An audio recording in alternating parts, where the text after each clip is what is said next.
Frozen Northern Lights. Bulda's Crystal. After a long day, Kristoff, Bulda, Sven, and the trolls were relaxing by the campfire. Kristoff had come to help the trolls while Grandpappy was away. Plus, Kristoff loved being home when the northern lights were especially bright. Each night the sky was lit up with the most beautiful hues. As the fire began to fade, one of Bulda's crystals started to flicker. "Oh," she said, "my favorite crystal is going dark." "Don't worry," said Kristoff. "You have plenty of others." "Yes," Bulda replied, "but Grandpappy gave this to me when you came to live with us. It reminds me of how perfectly you fit into our family." Kristoff was silent for a moment. Bulda had given him and Sven a home when they were very young and all alone. He was grateful to her for so much, and he wanted her to be happy. "How do you fix it?" Kristoff asked. "This crystal needs to be recharged before the current northern lights lose their color. Grandpappy knows the details, but he's not here," Bulda explained. "Sven and I can figure it out," Kristoff said. "You won't have much time. These lights have already been glowing for a week," Bulda said. "We'll leave first thing tomorrow," Kristoff said. Kristoff woke early. "Maybe searching for other natural crystals is a good start," he said to Sven. He remembered that Anna and Elsa had an extensive collection of books and maps at the castle. So they set off to Arendelle to ask their friends for help. Kristoff found Anna, Elsa, and Olaf having tea in the library. Everyone was thrilled to see him, especially Olaf. Kristoff quickly explained that he needed to recharge Bulda's crystal. "I know one of these old books led your family to the trolls when Anna was little, and I was hoping that now it could lead me where I need to go," he said. Elsa knew exactly which book Kristoff was referring to. "This chapter is about crystals," Elsa said as she opened the large volume. "Troll crystals can be recharged where lights wake the sky, where sky touches the earth, and where waters run long," Elsa read aloud. "Lights that wake the sky could be the northern lights," said Anna. "A mountaintop could be where the sky touches the earth," said Kristoff. "And there's a long, narrow fjord by a plodding mountain," said Anna. "I bet that's where waters run long."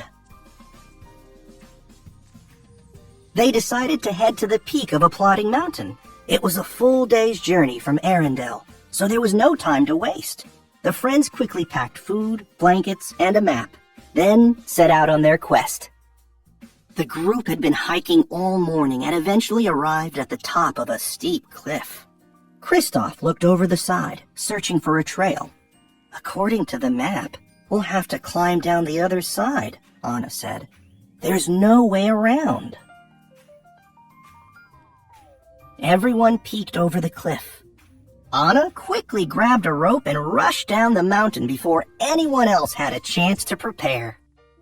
Kristoff followed Anna's lead. Climbing down was harder than he thought. He was glad Anna had recently learned to rock climb, but he was worried about the others.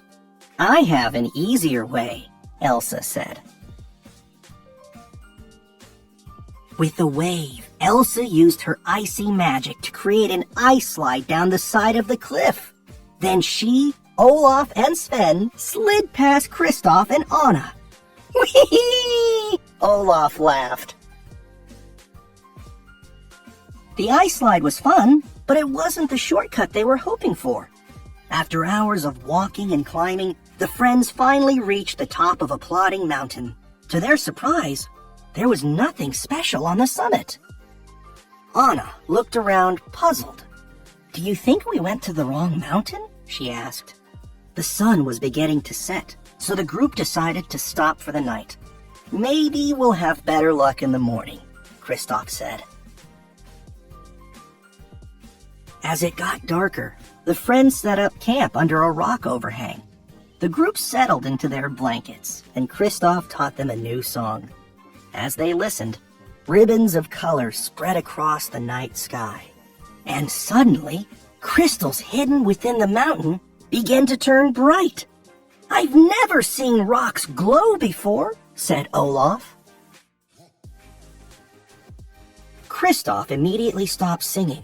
"Glowing rocks?" he exclaimed. "Where?" Everyone got up and gazed at a crack in the overhang behind them. "Could those be crystals?" asked Elsa. Sven nudged everyone out of the way and hit the rock with his antlers. Crack! He created a wedge, and a few crystals spilled out, but the crystals stopped glowing as they shook loose from the larger rock. "Maybe I can help," Elsa suggested. She waved her hands, summoning her powers. Ice crept into the cracks, and as the rock froze, the cracks were forced wider apart. Anna was drawn toward the glow. "Perhaps, if we remove them carefully, the crystals will stay bright," she said. "Uh-oh," Elsa said. "The lights in the sky are starting to fade, and the crystals in the rock are too." Anna thought for a moment. "Perhaps we're going about this the wrong way," she said. "The crystals are glowing inside the mountain, so if we put Bulda's crystal inside, maybe it will glow too." As Anna held Bulda's crystal up to the crystals inside the wall, a magical spark passed between them. Anna thought she'd saved the day, but when she removed her hand from the rock, Bulda's crystal was still dark. "What happened?" asked Anna. "I thought we completed the quest." After a short night's sleep and out of time and ideas, the group headed home, feeling discouraged. They hadn't been able to recharge Bulda's crystal. Still, they knew they tried their best, and everyone had to admit it had been an adventure. When they returned to Troll Valley, Bulda greeted them with hugs. "Welcome back," she said. But Kristoff was disappointed. "We weren't able to recharge your crystal," he admitted. "I'm so sorry." "Well," Bulda said, "crystals can be finicky. Let's take a look." As Anna placed the stone in Bulda's hands, the crystal began to glow brightly. "You did it!" said Bulda. "We did?" Kristoff asked. "Oh, Kristoff, you underestimate your own magic. When you work together, support one another, and have fun, anything is possible," Bulda explained. "By making the journey, you did something good for someone you love. It has given the crystal a reason to glow." Kristoff smiled. "I'm glad we could help."